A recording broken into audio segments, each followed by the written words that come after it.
Welcome to the 2026 AAAS annual meeting SciMike stage, supported by the George Washington University, being presented in person here in Phoenix, as well as streaming online.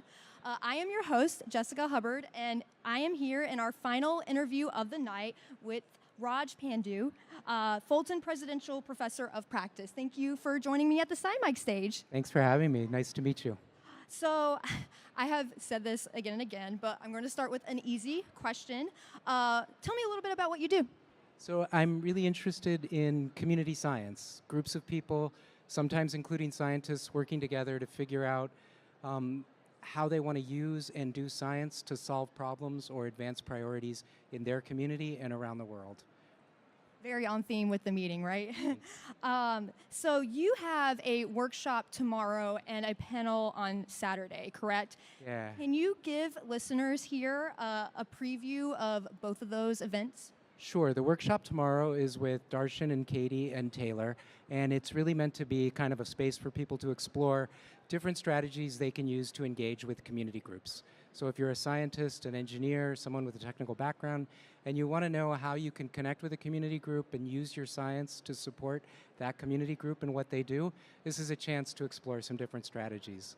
The second thing is a panel on Saturday, and that's with Dietram, Michael John, Jen is the moderator, Laura is also part of that panel, and it's discussing sort of the road back to rebuilding some trust between scientists and maybe larger society, and thinking about how we cope with a polarized environment and what we can do to operate effectively and together in that environment to make decisions using science and communicate effectively with science.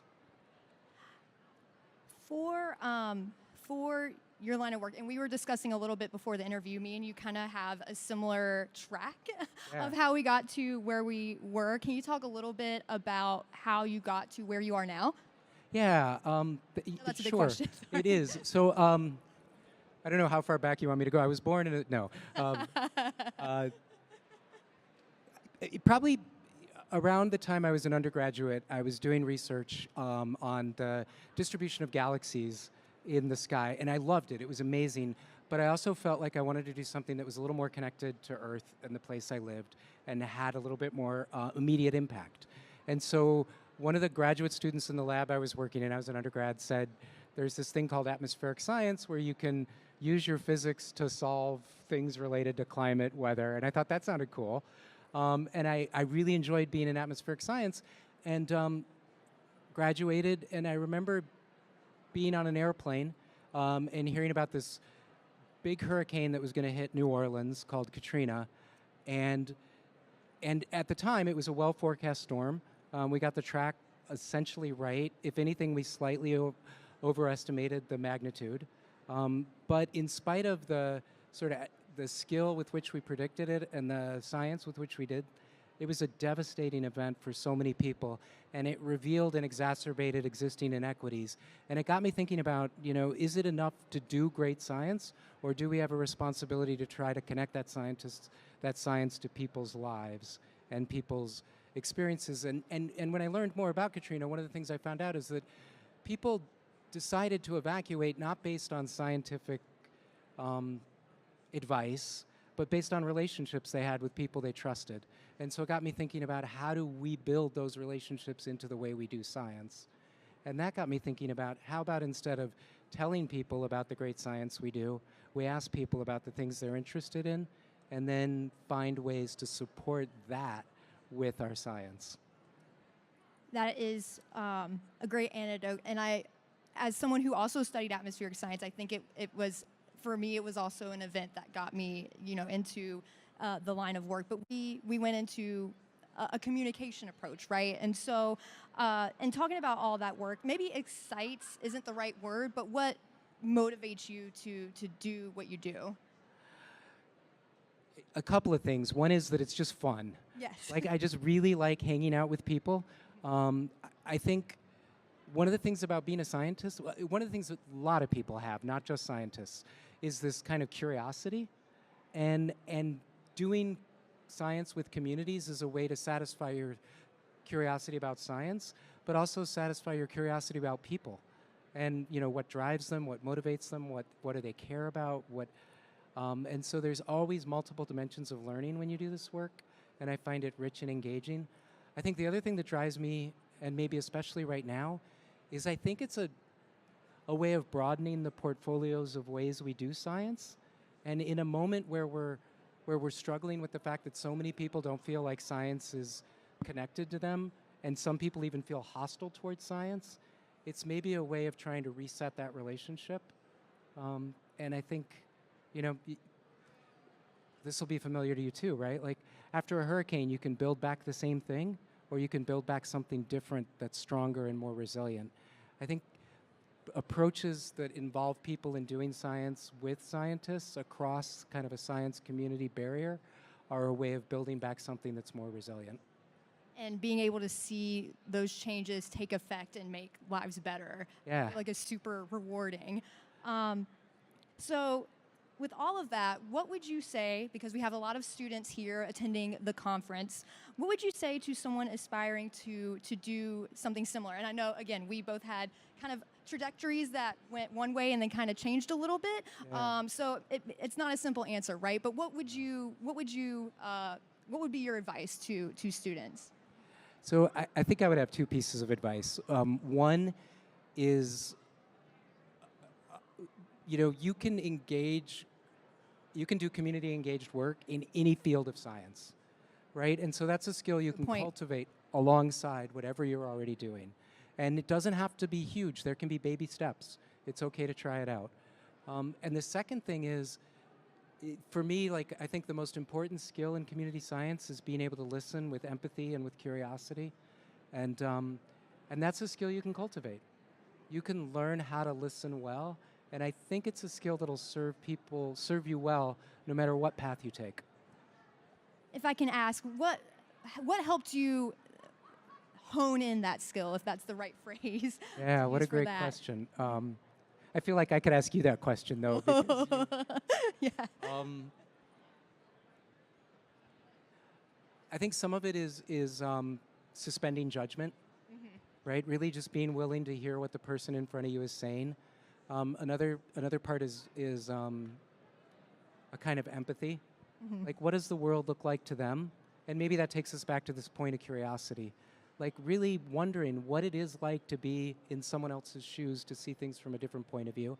And maybe the fourth thing is appreciating this idea that, there's this phrase that we used to use when I was an atmospheric scientist, right? Every model is wrong, but some are useful. Yep, I've heard that before. It applies to the way we see the world too. That's a great point.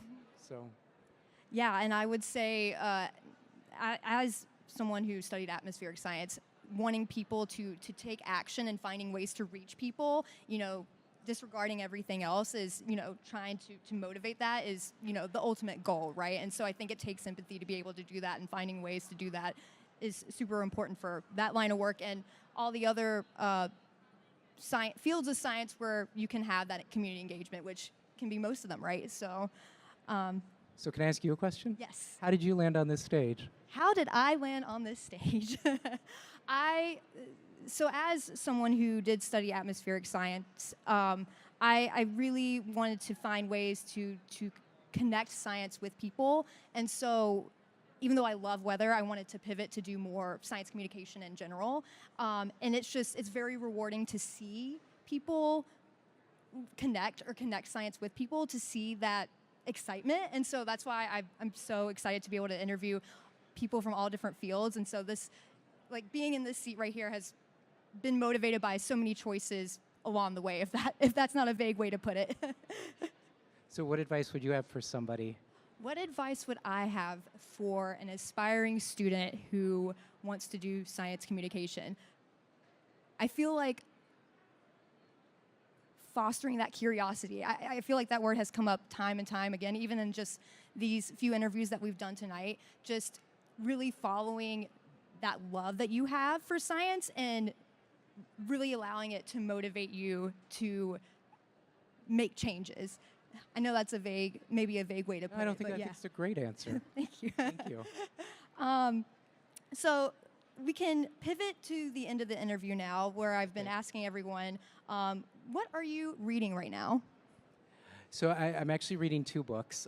One is called Sugar Street, I think, and it's the third book in a trilogy about a family in Cairo that's sort of navigating the transition from colonial rule to independence, from World War I to like the mid-50s. It's sort of an amazing saga across 3 generations, great storytelling, yeah, very cool book. And then the other book, I just sort of picked up kind of by an author I had liked for other things, but he wrote a book called Why Am I a Hindu?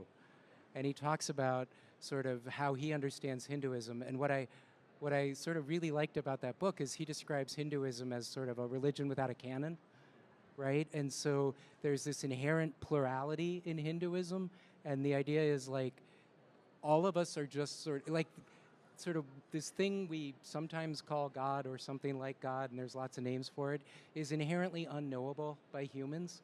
And so let's not get judgy about how you choose to approach that, right? So it feels really apropos for a time where we're kind of trying to think about what it means to be pluralistic and to be tolerant.